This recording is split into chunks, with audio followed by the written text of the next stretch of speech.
DMTV Info, votre chaîne d'information en temps réel. La politique, la santé, le sport, les faits de société, la musique, les rumeurs et bien plus encore. Vous découvrirez cela dans notre chaîne DMTV Info.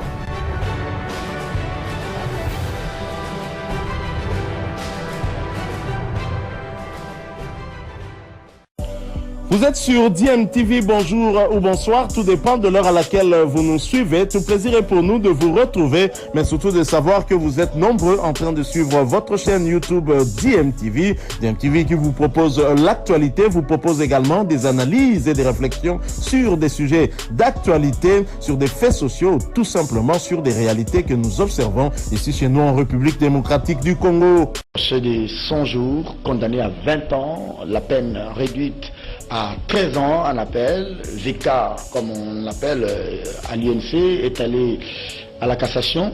Les juges de la cassation n'étaient que les juges de la forme, ils ne pouvaient pas casser la décision.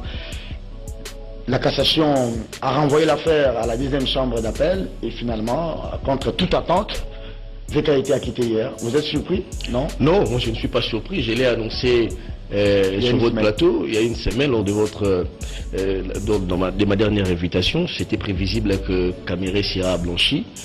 Je n'entre pas d'abord sur les aspects juridiques, sur les aspects politiques. J'ai motivé cela en disant que Tshisekedi n'a pas besoin de s'ouvrir un autre front dans la partie Est. D'abord pour sa survie politique. Kamere, c'est un leader incontesté dans le Grand Nord, dans l'Est du pays. Et donc, Tshisekedi a besoin de lui au regard de ses ambitions politiques. Ça, c'est un point politique. Mais sur le plan juridique, c'est ce qui choque les esprits. Bon, moi, personnellement, je ne suis pas choqué parce que c'est ça aussi l'état des droits. Certains, lorsque je vois dans la sphère médiatique, certains qui disaient c'est un procès politique, Kamere devrait être libéré, etc. Aujourd'hui que Kamere est libéré, ils sont choqués. Moi, ça m'étonne. J'ai dit, mais finalement, les Congolais veulent une chose et son contraire. Puisque vous avez dit qu'il s'agissait d'un procès politique. Et maintenant que Kamere arrive à être blanchi. On voulait faire de lui le cobaye de la lutte contre la corruption. Il y a des gens, matin, midi, soir, ils en avaient fait leur fonds de commerce. Où est Massaro? Où est Kamere? Où est, etc. Jamal. Pourquoi sont-ils commandés? On nous parle des infractions intellectuelles, etc. Mais aujourd'hui que la Cour a finalement rendu le verdict, ils sont libres, les gens sont encore choqués. Respectons quand même cette justice-là. Justement, donc c'est-à-dire, je pense que ça ne devrait pas choquer. Mais moi, par contre, là où je suis choqué, Serge Kabogo, on nous a parlé de 57 millions de dollars détournés. 57 millions de dollars. On a assisté à un procès qui a coûté le moyen logistique. Ah oui. Retransmis en direct. C'est l'argent des contribuables avec les partis. On a payé les partis civils, les avocats des partis civils. Les avocats des partis civils. Oui. On a perdu un juge qui est mort dans des situations compliquées. Les juges Yanni. On nous a tantôt dit on l'a roué des coups, alors qu'il avait un garde du corps. Où était son garde du corps? Jusqu'aujourd'hui, il y a un flou. Et je vous informe, au moment où nous faisons cette émission, la résidence du juge Yanni a été vidée. Ses affaires mis dehors, parce que moi j'habite Bandal, vous le savez, vers Beverly là, mis dehors, je ne sais pas, était-il insolvable? Pourquoi on l'a expulsé? Je ne le sais pas.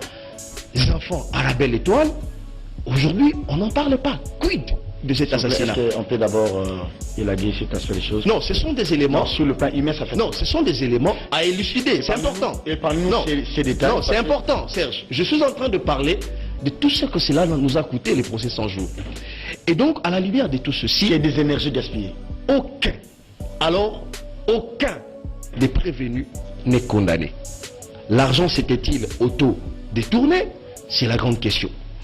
Et donc, aujourd'hui, c'est vrai, la justice a fait son travail, mais il faut que la lumière se fasse sur la question.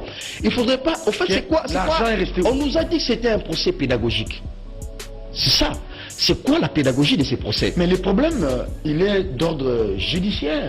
Poser la question aux juges. Oui, mais écoutez, les décisions... Attention, Serge. Ne prenons pas un raccourci. Ne voyez pas Félix et ne voyez pas le gouvernement. Non, je n'ai pas cité les juges. Oui, je n'ai pas cité. Je ne dis pas que vous avez cité. C'est-à-dire, c'est par rapport à l'opinion. Je suis en train de parler de l'appareil judiciaire. Voilà. Vous savez, l'effet des droits ont pour répercussion beaucoup dans la société. Voilà. Sur le social. Aujourd'hui, ceux qui continuent à détourner, l'IGF nous a pondu plusieurs rapports. Aujourd'hui, s'il y a un rapport sur la GECAMIN, des millions de dollars détournés. Mais on ne risque pas d'assister à des procès qui ne feront qu'accoucher d'une souris, ça n'engage que moi. Parce que j'ai l'impression que ce procès a accouché d'une souris. Bon, Les maisons préfabriquées, où sont-ils? Maintenant que Jamal est en liberté, il a dit qu'il avait perçu les 57 millions de dollars. La justice peut nous dire si cet argent est récupéré et que les travaux vont finalement... on va continuer avec l'exécution des travaux. Ce sont des questions que les Congolais se posent. Parce que Matata Ponyo va se victimiser aussi demain. Parce qu'il va dire, comment sur le procès 100 jours, où les DG de Sokok, des Foner étaient impliqués, ils obtiennent la liberté provisoire en moins de 2 mois. Liberté provisoire grâce présidentielle. Voyez-vous? De l'autre côté, on nous parle de Jamal. Jamal qui a fait un jeu de ping-pong pratiquement avec Amir. Je ne le connais pas, je le connais, etc. Qui nous ont pas dit la destination de 57 millions. Tous sont en liberté et ils sont acquittés. C'est-à-dire, vous ne pouvez plus... Ils sont blanchis totalement. Oh, et ce sont des corruptions. Alors, quel avenir? Il n'y a rien. Et donc, sur le plan pédagogique, c'est là la tache d'huile qui peut rester au niveau de la justice. Mais moi, je ne vais pas condamner la décision de la justice, mais je dis simplement, c'est quoi la pédagogie de tout ça? Parce qu'on sait qu'il y a plusieurs procès qui sont pendant et que les Congolais piaffent d'impatience de voir l'aboutissement de ce procès, notamment avec l'affaire Boukanga Alonso. Dès que Kamera a été acquitté, vous avez vu les parties de Matata Ponyo? Les gens ont brandi des calicots, c'est pour dire acte à l'acharnement contre notre leader Matata Ponyo, acte, etc. Ça ravivait, ça motivait les uns sur l'issue de ce procès. Quel avenir pour Vital Kamerhe? Ne revenez pas sur le procès, vous voyez maintenant l'avenir politique. Il est très libre maintenant, il va faire sa politique, c'est un animal politique, il va faire son jeu politique. Il n'a pas de limite maintenant. Libre d'être demain avec Félix ou non, hein? Moi je pense qu'il faut commencer d'abord par apprécier ce qui a été fait.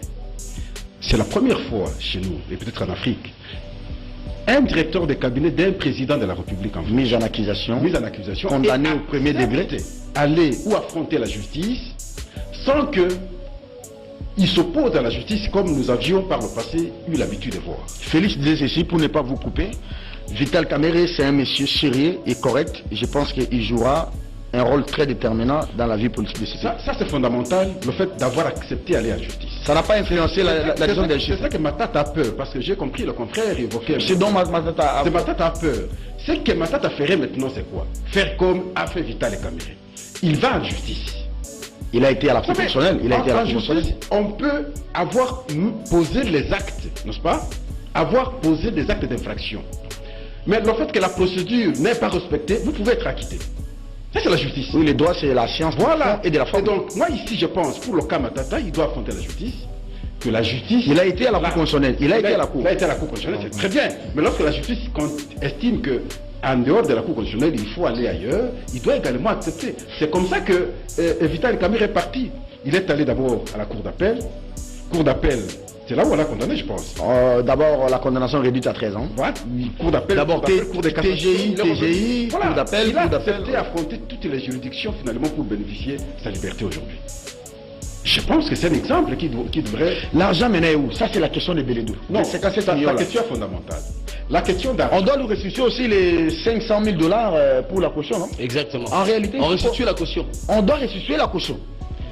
La question fondamentale, je ne pense pas que c'est à travers ce procès qu'on doit énumérer, démontrer que ça doit être fait comme ça. Non. Et aussi, il faut lire la motivation de l'arrêt. On n'a pas encore lu ça. Nous avons suivi, il est libéré. Mais il faut lire la motivation de l'arrêt. Est-ce que je peux avoir lorsqu'on aura lu la motivation de l'arrêt, on va comprendre le reste. J'ai la motivation. Donc ici, moi je pense, pour l'argent, c'est fondamental parce que le confrère a évoqué la question de la construction des maisons préfabriquées. Il faudrait que on termine le projet. Si Jamal, qui avait accepté hier qu'il avait reçu 55 millions de dollars américains, s'il a cet argent, mais il doit continuer les travaux. Il disait d'ailleurs pendant les procès que libérez-moi, je dois aller à Mombasa, je sais quoi, pour... C'est ce qui doit être fait. À partir du moment où la justice dit ils sont acquittés, ils n'ont rien détourné, en d'autres termes, la justice accepte qu'ils ont eu l'argent et ils ont bien utilisé l'argent. Il y a des policiers, vous voulez parler des policiers là, c'est des maisons préfabriquées parce que les policiers devraient en bénéficier. Oui, la construction des casernes n'est pas l'exemple que j'ai suivi, mais le vice-premier ministre, le ministre de l'Intérieur, dernièrement, évoquait ça parce qu'à Kinshasa, on n'a pas assez de camps. Les casernes, dans d'autres termes, c'est les camps, on n'a pas les camps de la police. Nous avons les camps Mobutu qu'on a transformés finalement au camp Kabila. Il faut mettre ça quand Félix Tshisekedi. Et même l'Africaine s'est transformée en camp. Il y a une autre à l'Africaine. Oui. Donc, moi, je pense que ça a été un exemple. n'est-ce pas? Et effectivement, ça a été un procès pédagogique. Du fait que un directeur de cabinet du chef de l'État ait accepté d'affronter la justice. Cela devrait maintenant, en tout cas, aider tout dirigeant, peu importe la fonction qu'il occupe, lorsqu'il y a des cas, lorsqu'il est sollicité par la justice, d'aller se présenter en justice. Merci. Et d'aller se défendre en justice. Alors, je lis l'extrait du verdict rapidement pour vous, mais aussi pour les téléspectateurs. C'est dans les journaux Africa News. L'extrait ou l'extrait du verdict. Vous prenez l'extrait. La Cour statuant publiquement et contradictoirement à l'égard de la partie civile, la République démocratique du Congo, des appelants Kamere Vital, Jamal Sami, Hamida Chatur, Piana Soraya, Piana Daïda, Changaloume Daniel, j'ajoute Kingi, mon ami, Mouyoukou Dieudonné, et par arrêt répété contradictoire vis-à-vis du prévenu Mouyi Mandolé, des ministères publics entendus. Il faut suivre ça, c'est très important. Reçoit et dit fonder les moyens d'irrécevabilité des recours dénommés Hamida Chatur, Piana Soraya, Piana Daïda, Changalou Menkingi, Daniel, Mouyoukou Dieudonné. Par conséquent, les déclare irrécevables. D'irrécevables mais non fondés, les appels du ministère public et du prévenu Mouima Ndolé. Par contre, d'irrécevables et fondés, les appels des prévenus Kamere Vital et Sami Jamal. Annule les jugements entrepris dans toutes ces dispositions. Statuant à nouveau, dit non établi, en fait comme en droit, l'infraction de détournement des deniers publics de 448,831 148 $ américains mise à charge de prévenus Kamere Vital et Sami Jamal, les en acquitte et les renvoie de fin de toute poursuite judiciaire. Dit non établi en fait et en droit, l'infraction de détournement des deniers publics de 2 137 000 $ américains mise à charge des prévenus Kamere Vital et Sami Jamal, les en acquitte et les renvoie de fin de toute poursuite judiciaire. Du non établi, avant de terminer, en fait et en droit, l'infraction de détournement des deniers publics de 1 157 800 $ américains mise à charge des prévenus Kamere Vital et Mouyi Mandolé, les en acquitte et les renvoie de fin de toute poursuite judiciaire. Pour terminer, dit non établi enfin, en fait et en droit, les deux infractions de blanchiment d'argent mises à charge du prévenu Sami Jamal et l'en acquitte et les renvoie des fins de toute poursuite judiciaire. C'est le dénouement d'un long procès qui a connu quand même beaucoup de rebondissements. Ça aurait été mieux si nous n'avions pas suivi le procès. C'est-à-dire le procès se passerait loin de nous. Nous avons suivi le procès et nous comprenons la part du politique et la part du droit dans tout ce qu'on fait. Ça c'est connu et c'est connu de tous. Ce qu'il faut dire, c'est que mon co-débatteur l'a dit tout à l'heure, c'est très symbolique ce débat, c'est très symbolique ce procès, le procès de Kamere, parce que le régime Félix qui arrive, il fait quelque chose qui n'avait jamais été fait. Voyez-vous? Voilà pourquoi c'est pédagogique. Je réponds à mon ami Beldou, oui. C'est très symbolique parce que quand il arrive, on prend, ce sont des ministres qui sont suivis, entendus, d'autres sont en prison, d'autres étaient en prison. Kamere lui-même a fait la prison d'une année, voyez-vous? Tout ça c'est très symbolique et aujourd'hui au moins, on sait que les parias n'existent plus. Au moins les parias n'existent plus. Ça a libéré même la justice, ça a libéré même, vous voulez, les médias. Vous êtes au moins libre de dire ce que vous avez vu, ce qu'on a toujours dit à voix basse. Voyez-vous, avec l'IGF et tous les autres. Il y a eu 42 millions de la SNEL sur Kabila, c'est passé comme ça. On en parle sur les médias, c'est qui n'existait pas, vous le savez. Ça dit qu'il y a quelque chose qui a changé, c'est vrai, ce sont des petits pas. Il faut faire des bons, mais ce sont des petits pas qui sont... Je voudrais dire dans le procès que il y a les dysfonctionnements de la justice. Ça a révélé toutes les maladies de la justice de notre appareil judiciaire. Comment quelqu'un qui va être acquitté totalement, mais qui a été condamné en première instance, ainsi de suite, tout ça, ça montre qu'il y a des dysfonctionnements dans la justice. Ça, c'est un. Deuxièmement, il y a l'arbitraire du droit. C'est-à-dire que quelque part, les gens font le droit pour le droit. Or, le droit évolue aujourd'hui. Le droit évolue. C'est pourquoi vous avez la condamnation à mort et toutes ces choses, ça tend à diminuer. Aujourd'hui, le droit veut corriger, veut laisser l'homme, juste lui retirer une petite parcelle de liberté, n'est-ce pas? Mais n'est pas déclasser l'homme. Voyez-vous, les choses évoluent. Mais le droit, à un certain moment, il fait son arbitraire. Vous voyez? Donc il y a des dysfonctionnements, des maladies. Quel avenir pour VK? Bon, écoutez, VK... C'est là où il habite maintenant, vers l'avenue des ambassadeurs. C'était la fête hier. Oui, VK, c'est un monsieur que j'ai toujours apprécié parce qu'il sait résister à des chocs et il sait se reprendre. Il a ses capacités, mais ce choc est plus fort. C'est pas aujourd'hui, n'est-ce pas, qu'il va être blanchi totalement dans la population. La femme, les enfants, devant les tribunaux. Tout à fait, le choc est trop fort. C'est vrai qu'il a toujours l'habitude de se reprendre, mais c'est trop fort, il a besoin de temps. Il a besoin de temps pour pouvoir se refaire et peut-être reprendre une politique active. Vous savez que dans cette affaire, il y a eu trop de procès trop de pression sur les chefs de l'État, même son épouse, qui est même la jeune sœur de Vital Kamerhe. Ce que je voudrais dire, c'est que le droit constitutionnel en particulier est nouveau en politique. Il semble que tous ceux qui ont été dans cette marmaille pour condamner Vital, on parle à tort ou à raison de François Béat, il y a encore qui vient d'être éjecté. Tu es parti le président de la Cour constitutionnelle. Kalouba, l'homme du détournement intelligent, ils sont tous partis.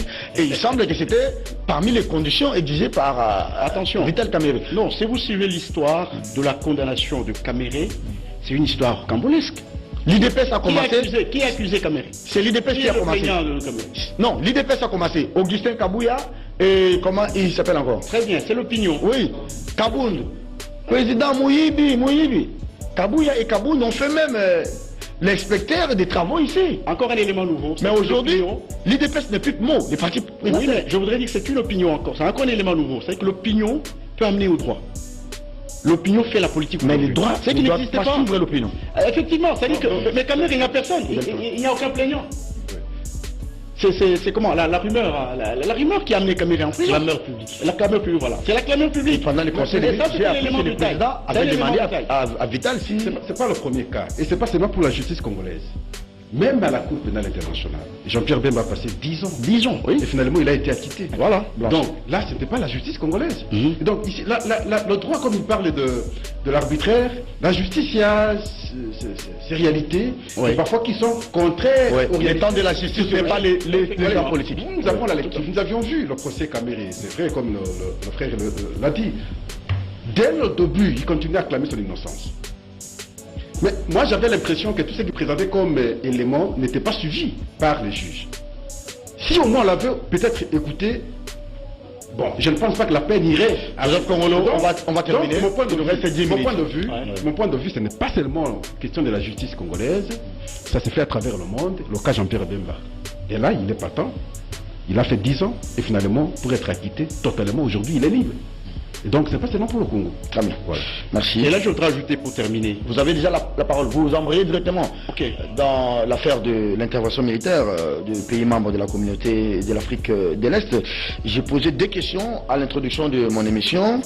Que devient et que reste-t-il de l'état des sièges?